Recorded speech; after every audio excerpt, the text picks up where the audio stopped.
Hello friends, welcome to veg recipes of Karnataka. ನಾವಿವತ್ತು Udupi style ಅವಲಕ್ಕಿ ಉಪ್ಪು ಕರಿ ಹೇಗೆ ಮಾಡೋದು ನೋಡೋಣ.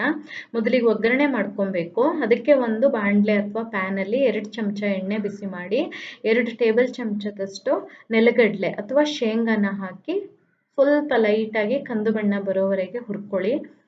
ಆಮೇಲೆ ಅದಕ್ಕೆ ಅರ್ಧ ಚಮಚದಷ್ಟು ಸಾಸಿವೆ, 1 ಚಮಚ ಉದ್ದಿನಬೇಳೆ ಹಾಗೆ ಚೂರು ಮಾಡಿರುವಂತಹ ಒಣಮೆಣಸನ್ನ ಹಾಕಿ ಜೊತೆನಲ್ಲಿ ಸೀಳಿರುವಂತಹ ಹಸಿಮೆಣಸು, ಸ್ವಲ್ಪ ಕರಿಬೇವನ್ನ ಸೇರಿಸಿ ನಿಮ್ಗೆ ಎಷ್ಟು ಖಾರ ಬೇಕೋ ಅಷ್ಟು ಹಸಿರು ಮೆಣಸನ್ನ ಸೇರಿಸ್ಬೋದು.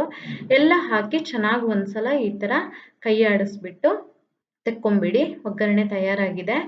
ಇದು ಒಂದು ಸ್ವಲ್ಪ ಬಿಸಿ ಆರೋವರೆಗೆ ಕಾಯಬೇಕು ನೀವು. ಬಿಸಿ ಸ್ವಲ್ಪ ಕಡಿಮೆ ಆದಮೇಲೆ ಅರ್ಧ ಚಮಚ ಉಪ್ಪು, ಒಂದು ದೊಡ್ಡ ಚಮಚದಷ್ಟು ಸಕ್ಕರೆ, ಒಂದು ಅರ್ಧ ಕಪ್ಪಷ್ಟು ತೆಂಗಿನ ತುರಿನ ಹಾಕಿ ಚೆನ್ನಾಗಿ ಒಂದ್ಸಲ ಕಲಿಸ್ಕೊಂಡು 2 ಕಪ್ಪಷ್ಟು ತೆಳು ಅವಲಕ್ಕಿನ ಸೇರಿಸ್ಬೇಕು. ಒಂದ್ಸಲ ಹೀಗೆ ಮಚ್ಚಿ ಒಂದು 2 ಟೇಬಲ್ ಚಮಚದಷ್ಟು ಹಾಲು ಅಥವಾ ನೀರನ್ನ ಹಿಂಗೆ ಚಿಮುಕಿಸ್ಬಿಟ್ಟು ಚೆನ್ನಾಗಿ ಕೈಯಲ್ಲಿ ತಿಕ್ಕಿ ಕಲಿಸ್ಬೇಕು. ಹಾಲು ಅಥವಾ ನೀರು ಬೇಕಾದರೆ ಹಾಕ್ಕೊಳ್ಳಿ. ತುಂಬ ಗಟ್ಟಿ ಗಟ್ಟಿಯಾಗಿ ಆಗಬಾರ್ದು, ಸ್ವಲ್ಪ ತೇವಾಂಶ ಇರಬೇಕು ಅಂತ ಹೇಳಿ ಹಾಲು ಹಾಕೋದು ರುಚಿಯಾಗಿರುತ್ತೆ. ಇದನ್ನ ನೀವು ಈವ್ನಿಂಗ್ ಸ್ನ್ಯಾಕ್ಸ್ ಆಗಿನಾದರೂ ತಿನ್ಬೋದು. ಬೆಳಿಗ್ಗೆ ಬ್ರೇಕ್ಫಾಸ್ಟ್ಗೆ ಉಪ್ಪಿಟ್ಟು ಜೊತೆ ಸಾಧಾರಣ ಬಡಿಸ್ತಾರೆ, ಆ ಥರನಾದರೂ ಮಾಡ್ಬೋದು. ನೋಡಿದ್ರಲ್ಲ ಎಷ್ಟು ಫಾಸ್ಟಾಗಿ ಆಗುತ್ತೆ, ರುಚಿಯಾಗೂ ಇರುತ್ತೆ, ಮಕ್ಕಳಿಗೂ ಇಷ್ಟ ಆಗುತ್ತೆ. ನೀವು ಮಾಡಿ ನೋಡಿ ಮನೇಲಿ.